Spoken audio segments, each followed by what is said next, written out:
দুর্নীতির পাহাড়, টাকার সমুদ্র, আর তার তদন্তে নেমেই ইডি এবার গ্রেপ্তার করেছে প্রাক্তন দমকল মন্ত্রী ও তৃণমূল নেতা সুজিত বসুকে। কোটি কোটি টাকার দুর্নীতির অভিযোগে শ্রীভূমির কর্তার ঠাঁই আপাতত শ্রীঘরে। কিভাবে টাকা ও জমির বিনিময়ে পুরসভার চাকরি বিক্রি হয়েছিল, সুজিত বসুকে আদালতে পেশ করে তা নিয়েই চাঞ্চল্যকর দাবি করল এনফোর্সমেন্ট ডিরেক্টরেট। করোনাকালে যখন দেশ জুড়ে লকডাউন চলছে, স্কুল কলেজ অফিস কাছারি বাজার রেস্তোরাঁ সব বন্ধ, সেই সময়ও তৃণমূল নেতা সুজিত বসু এবং তার ছেলের রেস্তোরাঁর অ্যাকাউন্টে জমা পড়ে কোটি কোটি টাকা। টাকার অঙ্কটাও চমকে দেওয়ার মতো। মঙ্গলবার আদালতে ইডির আইনজীবী দাবি করেন, যখন লকডাউন চলছিল তখন লেকটাউনে সুজিত বসু চাইনিজ রেস্তোরাঁর অ্যাকাউন্টে 1,11,00,000 টাকা জমা পড়ে, অথচ সেই সময় রেস্তোরাঁ বন্ধ ছিল। সুজিত বসুর ছেলে সমুদ্র বসুর বেঙ্গল ধাবা রেস্তোরাঁয় 2020 সালের এপ্রিলে 1,20,00,000 টাকা নগদে বিক্রি দেখানো হয়। সেই রেস্তোরাঁও তখন বন্ধ ছিল।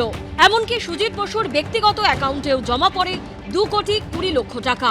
ইডির আইনজীবী সওয়াল করেন, সুজিত বসুর ব্যাংক অ্যাকাউন্টে বিভিন্ন দিক থেকে বিপুল টাকা ঢুকেছে, কিন্তু কোনো বৈধ লেনদেন দেখাতে পারেননি।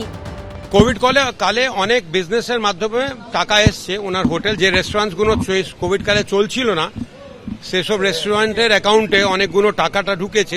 যেখানে ব্যবসা চলছে না তখন কি করে টাকা মানে ওনারা পেলেন বা আর্ন করলেন সেটার কোনো ভিত পেলাম না আমরা। 2010 সাল থেকে দীর্ঘদিন দক্ষিণ দমদম পুরসভার ভাইস চেয়ারম্যান ছিলেন সুজিত বসু। পুরনিয়োগ দুর্নীতি মামলায় সিবিআই যে চার্জশিট দিয়েছিল তার 11 নম্বর পাতায় দাবি করা হয়, বেআইনিভাবে সবচেয়ে বেশি চাকরি দেওয়া হয়েছে দক্ষিণ দমদম পুরসভায়। 2014 সালের পর সেখানে 329 জনের নিয়োগ হয় টাকার বিনিময়ে।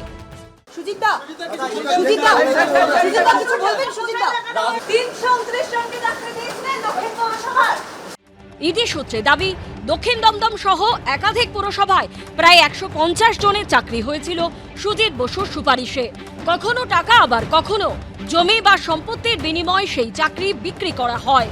মঙ্গলবার আদালতে ইডির আইনজীবী দাবি করেন, শ্রীভূমিতে একটি বহুতলে সুজিত বসু ও তার পরিবারের সদস্যদের নামে 3টি ফ্লোর রয়েছে, অথচ তার জন্য কোনো আর্থিক লেনদেন হয়নি। টাকা না নিয়ে কে বাড়ি দেবে? আসলে সম্পত্তির পরিবর্তে দক্ষিণ দমদম পুরসভায় চাকরি দেওয়া হয়েছিল। কেন্দ্রীয় এজেন্সির দাবি, সুজিত বসু ও তার পরিবারের সদস্যদের ব্যাংক অ্যাকাউন্টে গত 7 বছরে জমা পড়েছে 8 কোটি টাকা। অন্তত 3টি শেল কোম্পানি খুলে এই কালো টাকা সাদা করার চেষ্টা করা হয়েছে। ইডি সূত্রে দাবি, দেখা যাচ্ছে একটি কোম্পানিকে সুজিত বসুর কোম্পানি ম্যান পাওয়ার সাপ্লাই করছে, কিন্তু তদন্ত উঠে এসছে আসলে কোনো ম্যান পাওয়ার দেওয়া হয়নি, কিন্তু লাখ লাখ টাকা ঢুকেছে সুজিত বসু বা তার কোম্পানির অ্যাকাউন্টে। ইডির আইনজীবী এদিন আদালতে বলেন, সুজিত বসু প্রশ্নের উত্তর দেননি, তদন্তে সহযোগিতা করেননি।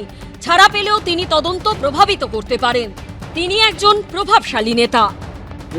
পুরনিয়োগ দুর্নীতিতে সমস্ত টেম্পারিং করা কাগজ পাওয়া গেছে, পেপার পাওয়া গেছে। ও জেলে না যাবে তা অন্য লোক জেলে যাবে না। একটা রোল বিক্রি করে আপনি আপনার সংসার চালাতে পারবেন না। সে হাজার হাজার কোটি টাকা, ওর যে হোটেল আছে, হোটেলের দাম কত জানেন?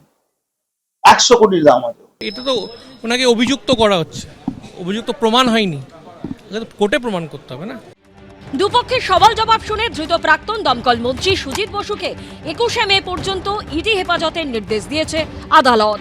প্রকাশ সিনহা, আবির দত্ত ও সমীরণ পালের রিপোর্ট, এবিপি আনন্দ। এবিপি আনন্দ, এগিয়ে থাকে, এগিয়ে রাখে।